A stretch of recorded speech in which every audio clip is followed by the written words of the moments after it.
Hello, and welcome to a brand new episode of Black, White, and Red All Over. I'm Victor Dandridge. I'm Ryan Seymore. In another life, I could be Julie Newmar. No, in this life, you can still be Julie Newmar, even though Julie Newmar is still here. So, cosplay is not consent. We'll just leave it at that. That's fair. We'll just go. But sometimes you just gotta project some stuff. You know what I'm saying? Project. We had some good books this week. Yes. We had one suggestion on the Facebook page that we're able to. Yes, that we were able to do. Unfortunately, we didn't have Stabity Bunny, but I can tell you that is a funny series. Actually, I've read some Stabity Bunny, and it's good stuff. So if you get a chance, definitely look for it because Stabity Bunny is as fun as it sounds. Okay, so what did we read this week? The mutual ones were Moon Knight, okay, Mr. Miracle, okay, and Eugenic. Okay, so we've got some places where we divulge and we go separate places, which is cool. Okay, so where do you want to start? There's a lot that we talk about with Moon Knight. Yes, there is. A lot that we talk about Mr. Miracle. Yes, even more so. It's weird having that in the honorable mentions because there's a lot to talk about. There is a lot to talk about, but I had a reason why I put it in honorable mentions, and I think you followed suit with me, so I'll explain. I'll explain. Why don't you start with the separate one? Okay. Okay, we can do that. Okay, so I took Runaways. A friend of mine, Danny, has been watching the show, loves Runaways, is like, why are you not talking about Runaways? So I did this for her because I didn't want to get stabbed, just in case. Stabbing is a reoccurring theme. Stabbing is a reoccurring theme, and I just didn't want that. No knife. So if you're a fan of the previous, or the first incarnation of the Runaways with Brian K. Vaughan, you will adore the honest, earnest portrayal of these characters right now, because what's really sweet is the idea of them having gone back through time to grab Gert, who died in the first series. Yeah. They're grabbing her from just moments after she stabbed and bringing her to the future. Well, the other Runaways have grown up since then. So while she is all gung-ho about reliving what they were, rebuilding what they were, they're not in that place anymore. And it's this really great person out of time story amongst friends who didn't quite have a team. They were kind of a family, but it was circumstantial. How do you deal with that? So it's very sweet, very down to earth. They've not even fought anything from what I can tell, but it's still just good. Like, this is a show that I would watch regularly. Oh snap, Hulu has Runaways as a series. So you should definitely be checking that out because it's freaking amazing. Just throwing it out there. Just throwing it out there. I'm not saying I know things, but I know things. Amazing. My personal, my pick. Yes. And it was actually the woman, the love of your life. My lady? Yeah. She put it out there? Yeah. What'd she do? Black Hole Repo. Oh my God. So like two of the books I read this week were about heavy metal, like heavy metal I'm never magazine. going to live this down. The fact that she suggested this book, thank you. Yeah. And Ryan, you now, Oh, no. Thank you. and I owe you. All right. So it takes place in 1985 with the supposition that in 1962, instead of the Cuban Missile Crisis being avoided, America just nuked Cuba. Oh, snap. Yeah. So that accelerated the space race. We're all up in space. Nobody's allowed to venture beyond the moon. That's like the furthest that humans are allowed to go? Yeah. Biologically or like by law? By law. Oh. Which I find interesting. Okay. And one of the characters in there is a conspiracy theorist, and he's like the Martians. There's got to be Martians. Like he's me. Like pretty much. You felt like a simpatico. Okay. And what it is, they're a repo service. So like if someone falls behind on their payments, they steal their spaceship, they take back their technology. And so it's just this random. How does that work when you live in space? It sucks to be the people. Like they just like break into your ship. There's a monkey. What? Who's got a little monkey spacesuit too? Dude, oh, it's amazing. You love this. Yes. Okay. And they were given a potential job to take with the biggest payoff they've ever had. Okay. Which I think is funny. It's paid in yen. So like this is. Oh, all risk, some reward, kind of, sort of. Okay. And the other people that were given the job beforehand got murderized. Whoa! Yeah. Did they know this information when they received the job offer? No, but as the story progresses, they find out the hard way, and it looked a lot like somebody stepped on a ketchup packet. Yeah. So that's a book I might recommend. Yeah. Obviously, it's kid-friendly. No. It's got a monkey. It does have a monkey, but that doesn't make it kid-friendly. That does not make it kid-friendly. That's kid-friendly adjacent, maybe. Maybe. At best. No, that sounds awesome. Art-wise, really cool. Yeah. Who published this one? Oh, heavy metal. Like they're dipping their toe into the 28-page comic realm as opposed to just the magazine stuff. Okay, okay. And this is a good offering. This is a nice little. I enjoyed it quite a bit. Okay, okay. Good job. Okay. Okay, so where do we go now? Can we go Mr. Miracle? Can we go Mr. Miracle? I feel like there's a lot more to talk about with Moon Knight. I would agree. Okay. Like Mr. Miracle is not necessarily straightforward, but it's far from straightforward. But what I'm willing to give the allowance for is the fact that it's Tom King, and we have an understanding, a base level understanding. Tom King is awesome. Yeah. Like that's, boom, proven, factoid, irrefutable, non-disputable. Tom King is awesome. Yeah, I think it's in the Bill of Rights. Absolutely. If not, it should be. We can amend that. Yeah. We can amend that. Yeah, totally. Done it before we do it again. So, in this idea, what we have is, I don't know, how do you want to call this? Like the judgment of Mr. Miracle? Like there's I don't know if you could call it. I mean, it's a trial. It is a trial, but it's not a. Yeah, it's more like Orion interrogating. Right, him. it's an inquisition, literally. If you haven't been following this before, so things have been happening. Darkseid has the anti-life equation. Yeah. Highfather has died. Yeah. Hello, and Orion has taken his spot as the new Highfather. Could you see the family dynamic of that being very problematic, considering that Orion is the adopted son of Highfather, where Mr. Miracle is the actual born child, and he gets overlooked? Yeah. What? Yeah, and Orion's not a nice dude. Nah, man. I mean, his biological daddy, his baby daddy, is in fact Darkseid. Yeah. So Darkseid is, which is a running theme throughout this whole thing.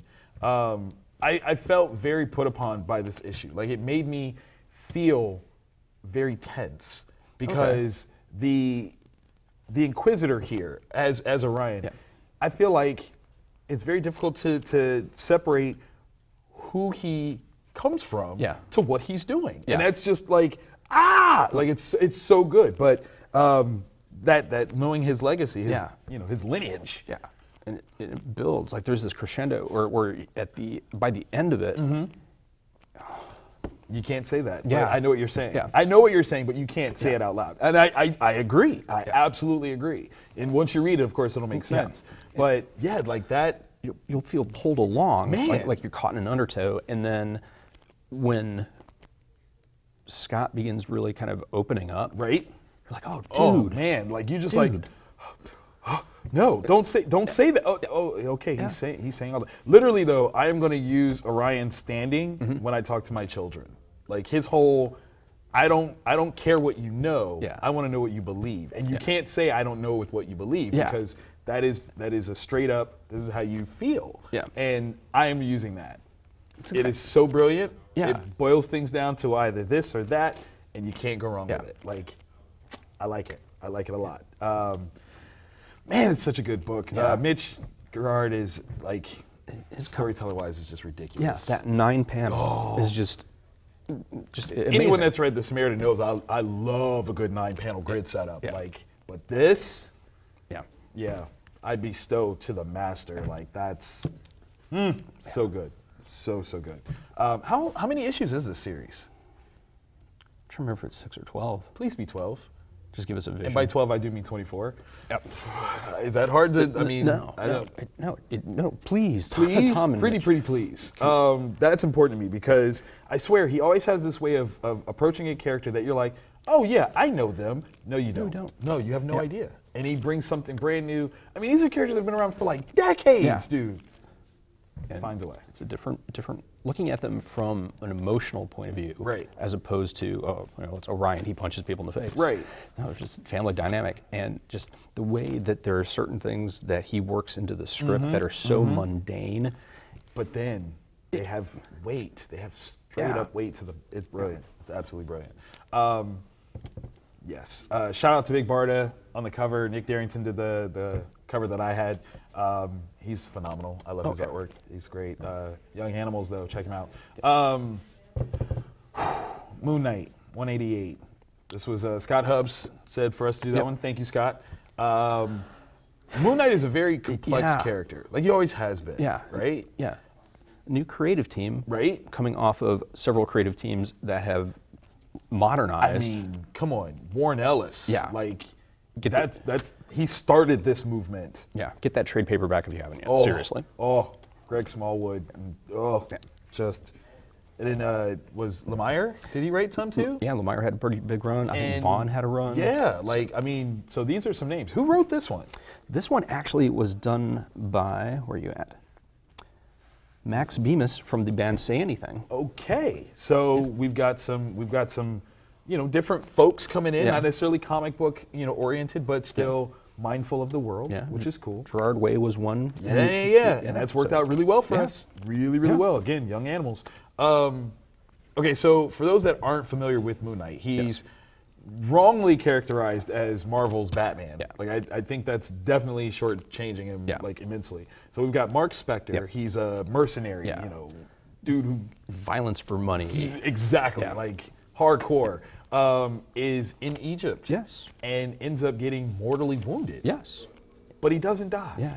Because of Khonshu. Yes. The Egyptian moon god Khonshu. He begs for mercy and like a savior. Yeah. And Khonshu goes, I got you. Keep the party going.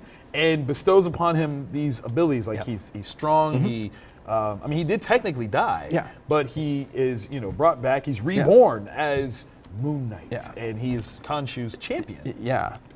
Protector and of the night and innocent people. Yeah. The only problem is there was like a caveat. There's like a quid pro quo, little proviso, if you will.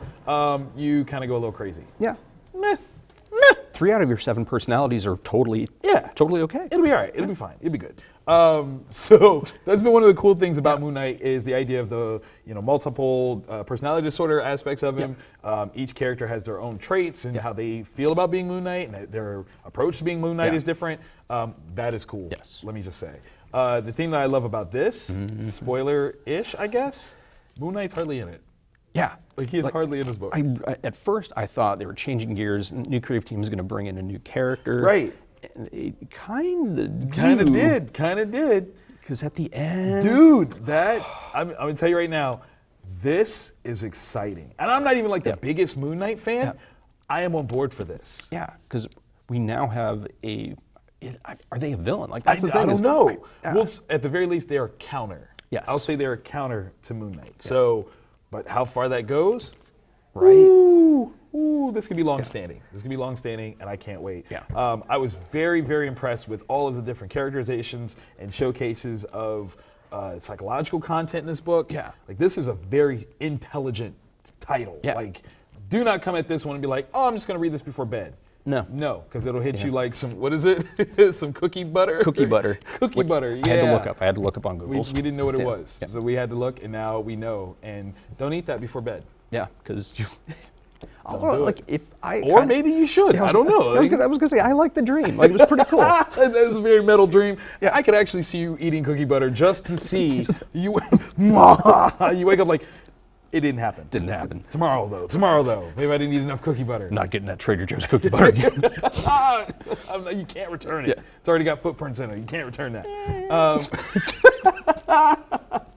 Oh my God! You know what? I'm losing it. I think it's time. I think it's about that time. We gotta take a break real quick for some honorable mentions. All right. So on the honorable mention scale here, we've got Eugenic #2, which we adored the first issue. Like that was a lot of talking points. When I went to New York Comic Con, I actually talked to Eric about Eugenic and how much I loved it. So I mean, the question might be, why did I put it over here in the honorable mentions pile? I have a reason. I was so on board with what the first issue was that I was almost intimidated by the second issue. I'm not gonna lie. Like there's a lot. It was very smart, right? Very dense, very introspective of our society. Yes. And the thing is that based on how the first issue ended, where essentially there's a virus that's happening, and in order to save mankind, this doctor comes up with a way that basically genetically alters humanity. So, as far as we understood, children would not be Homo sapien in the sense that we know Homo sapien. No, not at all. I mean, they have a mouth, they have 2 eyes. They are nowhere near where we have them. Yes. You know, ish. I mean, they're on the head, but I mean, your mouth might do this, your eye might be 2 over here, 1 on top, I don't know, party up front. business in the back. I don't even know how that works. A facial mullet. Like, right, like, but it's backwards. Like it could totally happen. So these Newmans Yes. are slated to be the inheritors of the world. Yeah, really. because they're the only children that are going to be born. Yeah, like humanity is basically rendered sterile, and so this is it. Yeah.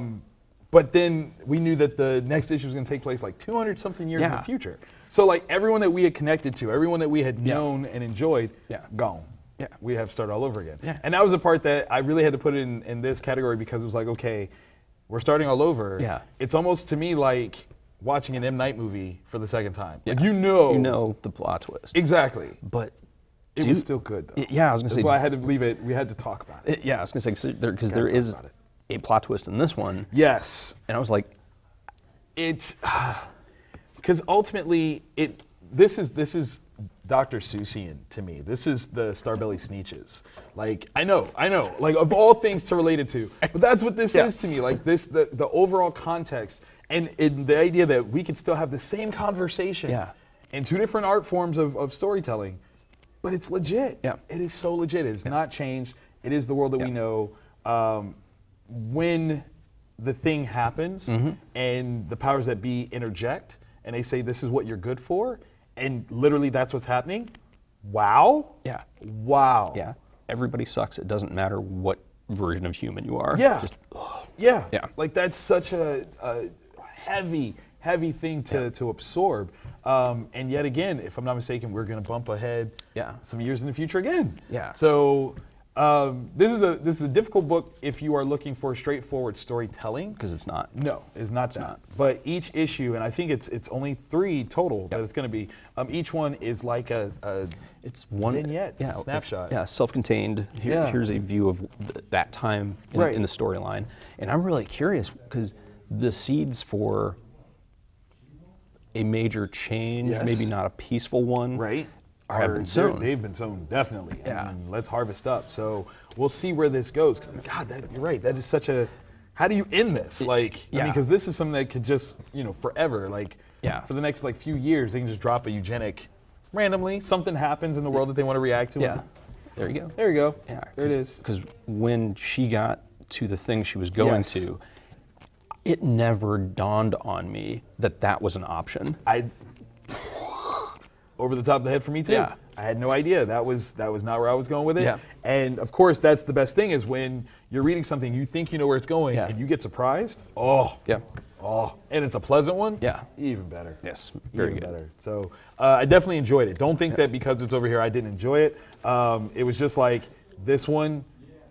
I couldn't hold it in the same regard as the first one. Yeah. Because it was such a non-difference difference. Yeah. That's an official term. Yeah. Non-difference difference. All right, so what did you read over here, you metal monger, you? Also from Heavy Metal Publishing. All right. Iron Maiden, Legacy of the Beast, number fun. All right. So it's Lexi Leon was one of the person that came up with the story. There from that art looks great, though. It's really solid art.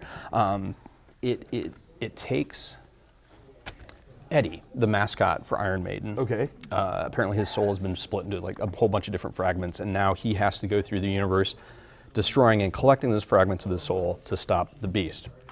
The Beast is Number of the Beast. Look at the album cover. It's pretty cool. The reason I put it here instead of there is because it was cool, but it wasn't. I don't know. It didn't change you. I went into it thinking because all the different album covers, there's different versions of Eddie, like Trooper, a Pharaoh, and I was really, really hoping like some of those would get mixed in. Okay. We got Killers, which is dope. Yeah, because that cover, man, that's right. Yeah. As a carryover with Moon Knight, that's subject matter friendly. That's what I was really hoping for. Right. But okay. I mean, I'll still read it because it's Iron Maiden. I mean, yeah. You kind of gotta. Yeah. Yeah. And I ordered 6 of each of the 3 covers. Did you really? Oh yeah. How many of those are you going home with? Be honest. We won't talk about it. No spoilers. No spoilers. Yeah. We're not gonna talk about it. So I took on Action Comics. 991, baby. 9 away from 1,000. Yeah. So close. This is Oz Effect Part 5. Yep. I will be honest with you. I was a little disappointed in the conclusion. Okay. In the conclusion.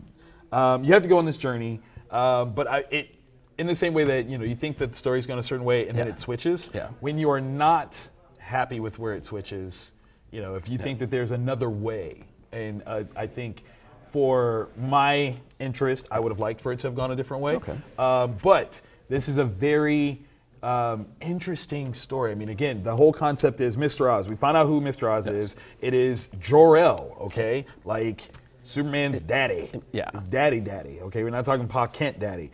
Having orchestrated so many things in an attempt to save Clark from the impending doom that is coming, which he will not name. It's the doom that has no name. But I think we know exactly what Doomy Doom is looming because there's a clock counting down to it. Blue and it doesn't wear pants. No. Never wears pants. What's the point? It has a point though. Ew. But no, this was an interesting story to see into fruition. I just wanted a different ending. I wanted it to go in a different place.